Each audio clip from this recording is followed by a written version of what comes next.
Самдан пүрэв байна. Мэдээ хүргэе. Жил бүрийн 3 дугаар сарын 22-нд тэмдэглэлт олон үйл явдал өрнөдөг. Энэ өдөр Казах түмний уламжлалт хаврын баяр болох Новориц тохиодог. Энэ жил уг баярыг нийслэлийн төв талбайд тэмдэглэх юм. Өдөрлөгийн хүрээнд Казах үндэстний соёл урлагийн концерт, үндэсний бүхийн тэмцээн, гар урлалын үзэсгэлэн, уламжлалт хоол зэргийг төлөвлөлнө. Өнөөдөр Дэлхийн усны өдөр, нэгдсэн үндэсний байгууллагаас жил бүрийн 3 дугаар сарын 22-ныг Дэлхийн усны өдөр болгон тэмдэглэдэг.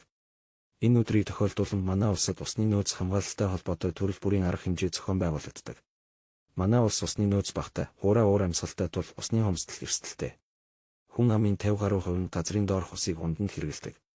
Улаанбаатар хотын усны хэрэглээ нэмэгдэж, туулгын нөөц багасах хандлагатай байгаанд анхаарал татсан асуудал болоод байгаа билээ. Мөн өнөөдөр бол Монгол хүн сансарт ниссэн өдөр. 1981 оны 3 дугаар сарын 22-ны энэ өдөр Монгол улсын сансрын нисгэгч Гүрагчаа сансарт ниссэн түүхтэй. Түүнчлэн өнөөдөр өдөр шөнө тэнцдэг бөгөөд өвгөр хаврын улирал эхэлж буйг илтгэдэг хэмээн үздэг. Мэдээ хүргэлээ. Баярлалаа.